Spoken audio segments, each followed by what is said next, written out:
Mesdames, Messieurs, bonjour et bienvenue à toutes et à tous dans ce numéro du Journal des correspondants. Notre tour d'horizon des sujets proposés cette semaine par nos correspondants nous conduira au Cameroun, au Mali et en Côte d'Ivoire. La première destination, le Cameroun. Le pays est prêt pour accueillir la prochaine édition de la Coupe d'Afrique des Nations. À cet effet, les autorités sportives du Cameroun ont signé en début de cette semaine un accord cadre avec les responsables de la CAF en visite dans le pays. Un accord qui valide la capacité de l'État camerounais à abriter la compétition continentale qui aura lieu à partir du 9 janvier prochain. Reportage de nos correspondants Mathieu Wamba et Cyril Nguidjoy.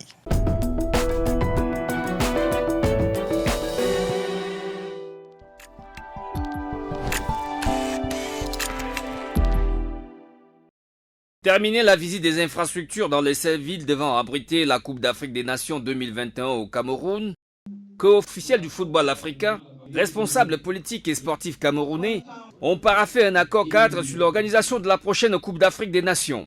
C'est dans l'enceinte du Palais des Sports de Yaoundé qu'a été posé cet acte historique.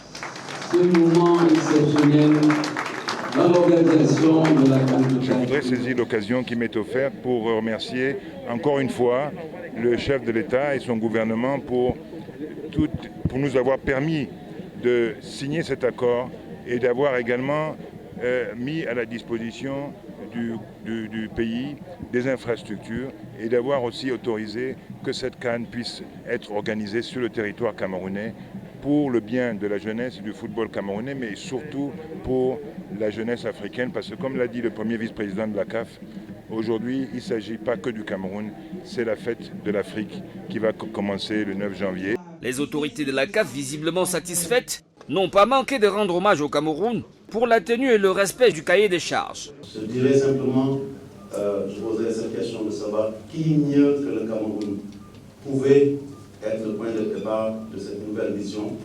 Le Cameroun, c'est le pays qui, à mon sens, a valorisé l'Afrique dans la compétition la plus grande de l'histoire du football mondial. Une expérience innovante avec le nombre d'équipes revues à la hausse, exigeant une multiplication de stades et des infrastructures connexes. Les infrastructures sont de très grande qualité.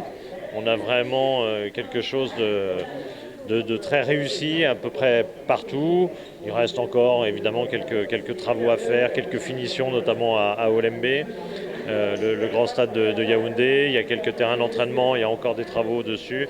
Mais il y a même une marge, c'est-à-dire que le Cameroun c'est quand même exceptionnel de se retrouver avec plus de stades que la norme et plus de terrains d'entraînement que la norme également. C'est-à-dire que c'est deux domaines qui sont prioritaires côté football. Infrastructures sportives de haut niveau, hospitalières et hôtelières aux normes, le Cameroun est dans la phase des derniers réglages. C'est la continuité de tout ce qui a été déjà fait, tout ce qui a été déjà dit.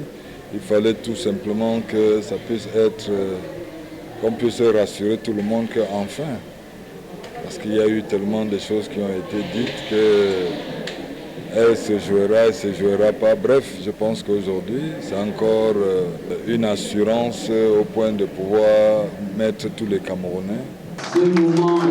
Cet accord tripartite entre la CAF, le COCAN et l'État du Cameroun vient définitivement taire les rumeurs d'impréparation et autres calomnies portées sur la capacité du Cameroun à assurer la tenue de cette fête de la jeunesse sportive africaine le 6 janvier prochain. Entre fantasmes et stéréotypes, les cheveux crépus et afro font encore l'objet de nombreuses interrogations. Au Mali, de plus en plus de jeunes femmes décident d'abandonner le défrisage de leurs cheveux et de conserver leur forme initiale crépue. On les surnomme les nappies, une contraction des mots natural et happy. Bouraïma Soulo, notre correspondant sur place, a rencontré à Bamako des adeptes de cette tendance capillaire.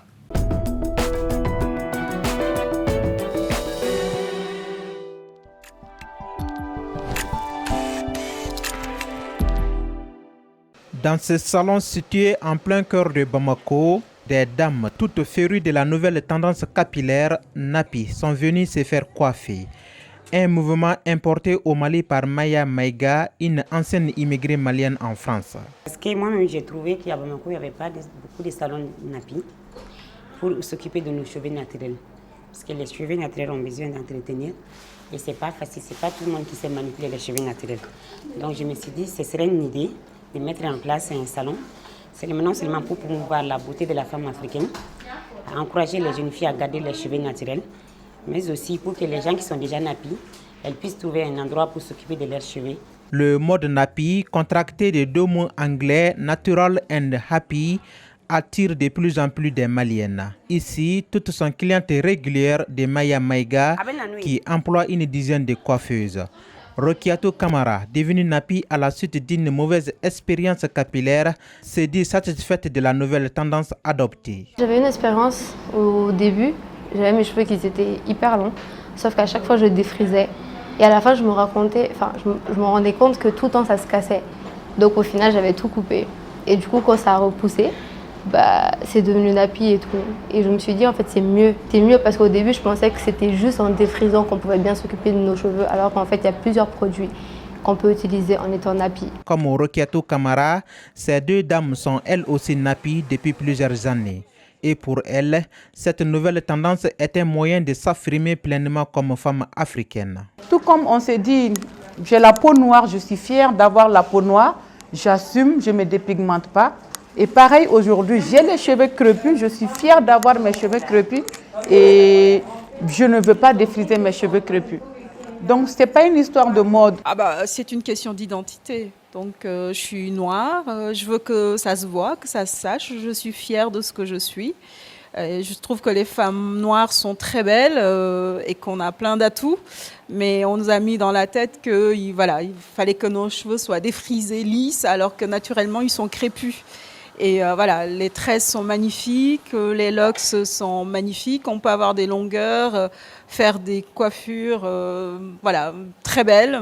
Donc, et puis c'est naturel. Le nappy est un mouvement lancé dans les années 2000 par les afro-descendants aux États-Unis d'Amérique. Aujourd'hui, le mouvement a pratiquement atteint tous les pays africains et continue d'étendre ses tentacules.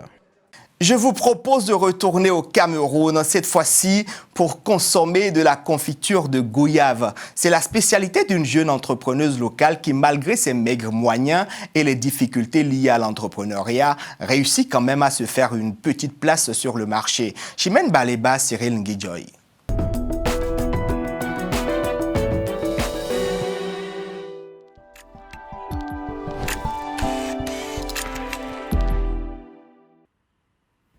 Minutes de préparation, 45 minutes de cuisson, c'est le prix à payer pour réussir une confiture de goyave fait maison. Un exercice qui exige les plus grandes mesures d'hygiène et une attention particulière pour voler la vedette aux confitures de fabrication étrangère. Généralement, c'est comme ça qu'il faut faire pour enlever les pépins. Parce que les pépins ne doivent pas figurer dans la confiture. Sinon, le client va dire oui, votre confiture n'est pas assez bonne. Quand vous laissez des pépins, je veux dire. Donc, n'hésitez pas à appuyer avec de la cuillère pour que le jus puisse traverser le chinois. Au départ, propriétaire d'une entreprise de jus de fruits, Gersinde s'est lancé il y a peu dans la commercialisation des confitures bio, une meilleure option pour conserver ses fruits. Les Camerounais sont de plus en plus ouverts à consommer made in Cameroun. On n'a plus besoin, puisqu'on a toutes les richesses ici. On a tout ce qu'il nous faut. On a tous les fruits qu'il nous faut. Les clients en raffolent. Gersinde écoule alors des dizaines de boîtes de confiture par semaine, cependant impossible de livrer des centaines de commandes par jour. Après que je cherche un moyen de pouvoir les sortir, de les commercialiser, là je fais encore de mon entreprise client. Ce que j'ai envie de faire, c'est élargir le circuit et commercialiser mes confitures dans des supérettes, des supermarchés, hors du Cameroun. Pourquoi pas? Le Made in Cameroun doit aller au-delà. Et c'est ça qui je ne peux pas encore faire de grandes productions à cause de les commandes. Ces obstacles, des milliers d'entrepreneurs camerounais y font face chaque jour. En plus du manque de matériel et de logistique, ils sont aussi confrontés aux longues procédures administratives. Quand on a un local, il y a les impôts derrière, il y a toute une chaîne derrière qui nous prend déjà énormément d'argent. Ce qui fait que nous, les entrepreneurs, on n'a pas vraiment le goût de joindre les bouts, puisque derrière, il y a tel papier, il y a tel... C'est normal. Malgré ces contraintes, l'entrepreneur ambitionne dominer sur le marché international, mais elle le reconnaît, le chemin est encore long. S'ils peuvent nous faire confiance, nous, les jeunes entrepreneurs qui nous lançons, nous soutenir, nous tenir par la main et nous montrer peut-être, on n'a pas peut-être la science qu'on a déjà, l'intelligence qu'on a déjà, de pouvoir transformer nos produits locaux. On peut propulser le Cameroun au-delà et je pense que c'est une fierté pour tout Camerounais. Commercialiser des produits fabriqués de manière artisanale est devenu aujourd'hui une aubaine, surtout pour les chercheurs d'emploi au Cameroun et partout en Afrique. Seulement, ces petits entrepreneurs ont du mal à faire grandir leur activité à cause du manque de financement.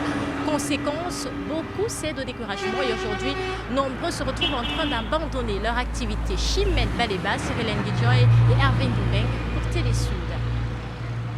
Terminons cette édition du Journal des correspondants par la Côte d'Ivoire. Et c'est à une excursion dans le parc national des 6 îles et Otilé, une fierté culturelle et touristique du sud-est de la Côte d'Ivoire que nous convie Christiani de Germain, notre correspondant local. Suivons le guide.